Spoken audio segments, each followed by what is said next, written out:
Before we get started on the review proper, I've come to make an announcement. Y'all really need to learn how to turn off your phones during the movies. Seriously, I see endless stupid takes online about whether you can use your phone in a movie because apparently people are too stupid to consider how a bright screen suddenly lighting up in a dark theater might distract other people around them. It's gotten so bad that the lady in the row behind me turned on her phone's flash during the opening few minutes of this movie. I was willing to deal with the young child vocalizing his excitement at seeing Sonic characters on screen. It's a children's movie after all, but I was about ready to strangle this lady. One more thing to get out of the way, this review will have spoilers in it. I recommend watching the movie before listening if you don't want to be spoiled. My very quick thoughts are that I enjoyed parts of the movie, but I feel it had pacing issues. Shadow's emotional arc is handled very well, but I found myself liking much of the rest of the movie a lot less than the second movie. Okay, one last chance to back out before spoilers. 3, 2, 1. I came out of the third Sonic movie feeling fairly mixed. As I said, Shadow's emotional arc is handled very well, and I think the changes made to his backstory were more than acceptable. Shadow originates not as an experiment, but as an alien life form, making a decent melding of his origins from the games and the Sonic movie canon. The movie also opts to not include the space colony arc, choosing instead to have Shadow and Maria live together in a military research facility. We actually get to see them develop their familial bond, with Maria displaying empathy towards Shadow when he feels isolated, and Shadow becoming warmer as he spends time with her. I even like seeing that Shadow didn't have his memories altered by outside forces, just clouded with grief. Before the Eclipse Cannon charges, it's Shadow who hesitates, asking if revenge is what Maria would have wanted. The movie shows that if Shadow had gotten the opportunity to properly grieve and had people to support him, he wouldn't have gone down this path. Instead, he was forcefully locked away, literally frozen in his moment of grief, and the only person he has to turn to at the start is someone more far gone in their grief, Gerald Robotnik. Speaking of the professor, I suppose it's time to address the Jim's Carrey in the room. Having Jim Carrey play both Robotniks in this movie certainly was a choice. There are some moments I liked, particularly the laser dance sequence, but I feel like some of the scenes that are just Eggman and Gerald amount to a somewhat flat improv session from Jim Carrey. They're not the worst jokes in the movie, but I started to find the shtick particularly grating in the stiff fight sequence between Ivo and his grandfather. One of my bigger gripes with the movie is its pacing. Perhaps they felt they needed to get to the Sonic vs. Shadow scenes quickly, or perhaps production was affected by the writers and actors strikes, but I feel like some things happen a bit too quickly. I know, it's an odd criticism to have for a Sonic movie. The best example of this happens when Sonic teams up with Eggman to track down Shadow. The first trailer makes a big deal out of this happening, and so gives you the impression that it's going to be a big part of the movie. The second trailer, of course, immediately spoils his inevitable betrayal, so you may not be surprised to learn that this movie spends very little time on this team-up.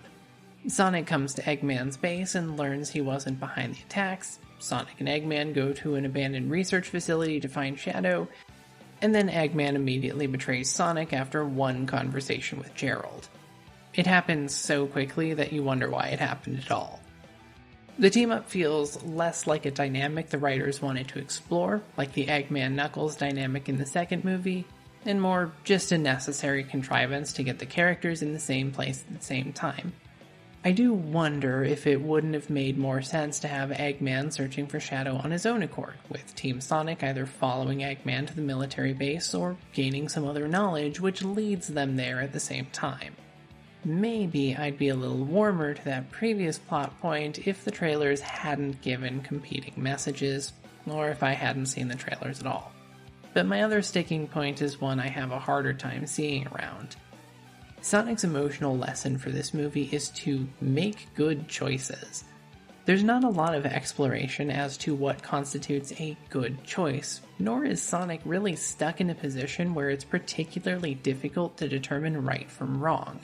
Really, it just seems like an excuse to have Sonic make choices that are clearly bad. After their first fight with Shadow, Team Sonic learn a bit about Shadow's backstory from the Gun Commander. After an attack from what appear to be Eggman drones, the commander entrusts Sonic with a launch key, and Sonic immediately decides to flee the scene and not trust Gun. In Sonic Adventure 2, Sonic has an adversarial relationship with Gun because they arrest him for crimes he didn't commit, supposedly mistaking him for Shadow. In this movie, Gun contacts Sonic to assist with Shadow, the commander trusts Sonic with a key to a powerful weapon, and then Sonic decides for no reason to not trust Gun. I certainly don't trust military organizations, but there's nothing up to this point in the movie to suggest Sonic isn't supposed to trust them. Even just one line from the commander saying he thinks Gun is compromised, or Sonic stating that his previous interactions from the other two movies don't instill a lot of confidence, would make things feel a bit less contrived. Instead, Gun swoops in asking for assistance, Sonic eagerly agrees, he has a fight with Shadow, and then he suddenly decides that the people he agreed to help can't be trusted. Wait, did Shadow give him a concussion? They make a joke later that a separate event might have given him a concussion, but did Sonic suffer head trauma in his first fight with Shadow, causing him to make bad choices? Anyway, Sonic's lack of trust for Gun leads him to decide that the best course of action is to break into Gun's headquarters to steal the second key so that Eggman can't steal it. He doesn't chase Eggman to try and prevent him from stealing the second key from Gun. He doesn't attempt to warn Gun that Eggman will try to steal the key, thus fighting alongside them against Eggman. He decides that the best course of action after Eggman steals the first key from him is to break into Gun headquarters and steal the second key himself. All of his friends and family agree that this is the logical thing to do. Even Cop Dad, who presumably has very favorable views on the military, agrees that Sonic should steal the launch key to the Eclipse Cannon from Gun before Eggman can. The movie even shows that this is a bad choice, because Gun are literally able to pin Eggman to the floor with special gravity-altering floor tiles in the vault where the key is stored, thus neutralizing the threat. Even then, the movie acts like this was still the logical choice, because Cop Dad steals the key from the Gun agent who stops Eggman. It felt so much like they were trying to set up that this Gun agent lady had ulterior motives, but she quite literally never shows any signs of malicious intent. Cop Dad almost dies when Shadow attacks him to steal the key, and frankly, I'm mad that they didn't commit to killing Cop Dad. Shadow probably would have teleported in to steal the key from someone, no matter who had it, as the movie sets him up as the Robotnik's trump card. So, I really wonder why Sonic had to be against Gun for this. Given what's stated in the movie, I think it would have made more sense to have them try to work together to fend off Eggman's heist. Maybe Gun requests the help, or maybe Sonic impulsively inserts himself into the fight. In either way, it ends in a game of hot potato with the key, where Cop Dad gets almost killed trying to keep it from Eggman. You still have the perceived loss of Cop Dad that gives Shadow some pause and a source of immediate empathy between the two hedgehogs, like the script sets up, but you also get there in a less contrived way. Or, even more simply, you just have any of Team Sonic display or learn any reason why they shouldn't trust Gun. If you want to have Sonic against Gun like he is in the game, then you also have to make a reason for him to be in that situation in the movie. He can't just state that he doesn't know who to trust when he starts out trusting Gun and is given no information to challenge that trust. In writing this script, I really am starting to feel like a lot of my issues with the movie are a result of the strikes. The contrivances and pacing issues seem like the kind of thing that might have been fixed in later revisions that simply didn't happen. The movie series seems to have a somewhat fixed release schedule, and that clearly doesn't account for any delays if the workers need to renegotiate their contracts. The movie just came out, and they already announced a 2027 release for Sonic 4. Let me be clear, I fully support the efforts of the Writers and Actors Guilds to make fairer conditions for movie workers. If movies that were in production during a strike have to end up with less refined scripts as a result, I think that's a fair trade. To summarize my thoughts on the contents of the movie, I think the moments where Shadow is on screen are the best, but most of the other parts could have used more time in the oven. I'm not expecting high art from a children's film series, but I would like the movie to have felt more consistent overall. That's not all I have to say, though.